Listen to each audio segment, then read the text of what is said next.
مساكم الله بالخير مشاهدينا، وحياكم الله معنا في حلقة جديدة من برنامج سلام يا كويت عبر شاشة قناة الكوت الفضائية. هناك نشرة شهرية تهتم بالمرور والتوعية المرورية. كانت هذه النشرة هذا الأسبوع لها كثير من الأمور الخاصة بالأمور المرورية اللي أكيد تهم كثير من المشاهدين. حبينا من خلال هذه الفقرة بداية حلقتنا نتكلم عن هذا الموضوع في هذا الاتصال مع رئيس تحرير نشرة طريج.com الدكتور عادل بطيبان. مساك الله بالخير استاذ عادل. يا هلا مرحبا، مساك الله بالخير والكرامة. هلا استاذ احمد، يعطيك العافية وعساك على القوة، ويا ريت تعطينا أهم المستجدات في هذه النشرة. أول شيء أمسي عليك وأمسي على كل الأخوة المتابعين. الأسبوع هذا الحمد لله صدر العدد 39 من نشرتنا الإلكترونية الشهرية. نعم. اللي هي طريج.com، والنشرة هذه باختصار يعني بدينا العمل فيها من شهر 7 2012، وهي نشرة شهرية متخصصة تهدف إلى استثمار الطاقات الشبابية المتميزة في نشر التوعية المرورية بحيث تكون الرسالة منهم ولهم. فالحمد لله العدد الأخير هذا تناول كثير من الموضوعات المهمة. كان الموضوع الرئيسي فيه اللي هو أحد أسباب الحوادث المرورية ونادر ما الناس تتكلم عنه، اللي هو النعاس أثناء قيادة المركبة أو حتى النوم، وخصوصا في المسافات الطويلة. نعم. وركزنا في الجزء الخاص بالسلامة، متطلبات السلامة الخاصة بسائقي الدراجات الآلية، وخصوصا احنا الحين استاذ أحمد في الموسم مال الدراجات الآلية اللي ممكن ينتهي في نهاية شهر 3. استكملنا أيضا في عندنا الباب الخاص في القانون، وتكلمنا بهالحلقة هذه في جزء من اللائحة التنفيذية لقانون المرور، وتناولنا الكثير من المواضيع والمواد المهمة اللي بالذات يعني تتعلق في الجانب الشبابي. دكتور عادل أيضا تفضل. نعم. كان لك مقال من خلال هذه النشرة يحمل دلالات هامة عن آداب واحترام والحوار المتبادل على الطريق. خلينا نتطرق لهالمقال. شنو كان فيه؟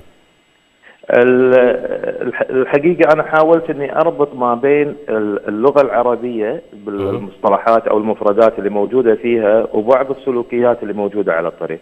نعم. الآن اللغة العربية مثل ما تعرف أستاذ أحمد هي لغة جميلة، ممكن أنت تعبر فيها عن مشاعرك وعن أحاسيسك. نعم. وفي عندنا لغة ثانية اللي هي اللغة المستخدمة في الطريق، اللي أنت تستخدم فيها لغة الإشارة أو الإضاءة أو الأصوات اللي هي المنبهات الهرنات وغيرها.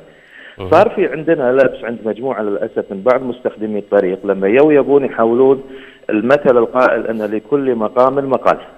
عرفت شلون؟ نعم. فشلون يترجمون المثل الجميل هذا إلى لغة الشارع. فللأسف أصبحت الناس تحترمك لمجرد أن سيارتك فارهة أو أن سيارتك غالية. نعم. لكن إذا أنت ركبت سيارة متواضعة فينظر إليك على أنك أنت كأنك إنسان، يعني مع احترامي حق الكل، إنسان نكرة اللي يستعمل السيارات هذه. وهذا المنظور هو الخاطئ. حاولنا نبين من خلال المقال نفسه اللي كان تحت عنوان درس في اللغة العربية أو درس في اللغة، الفرق ما بين كلمة قيمة وكلمة ثمن.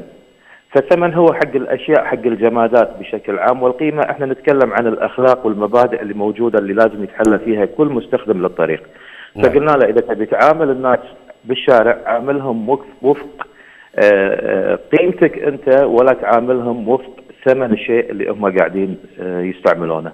فهذه تقريبا كانت بصفة عامة عن موضوع النشرة الإلكترونية. نعم. دكتور عادل، في أصوات تنادي بإلغاء القرار بالسماح بالقيادة على حارة الأمان.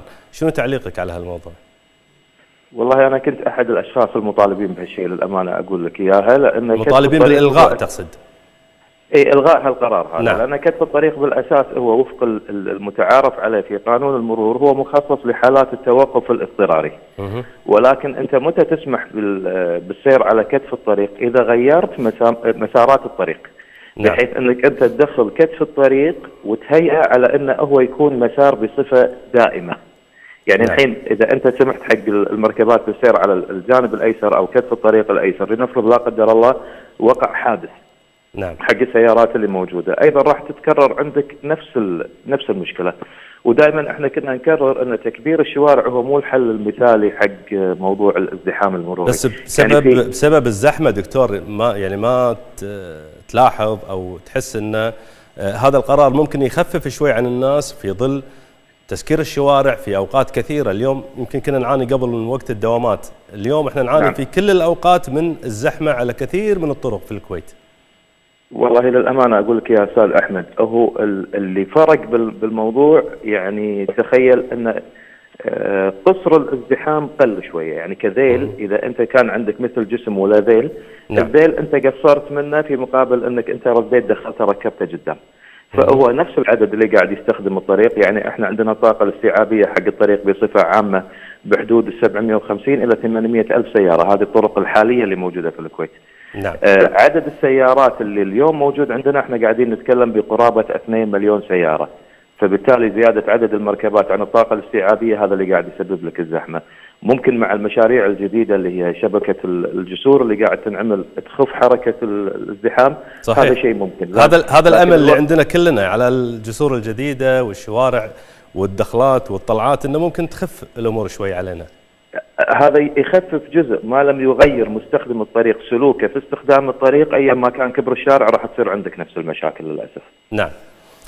دكتور عادل بوطيبان، كل الشكر لك على هذه المداخلة وهذا التوضيح، يعطيك العافية وعساك على القوة. مشاهدينا، عندنا الفقرة الأولى بعد الفاصل.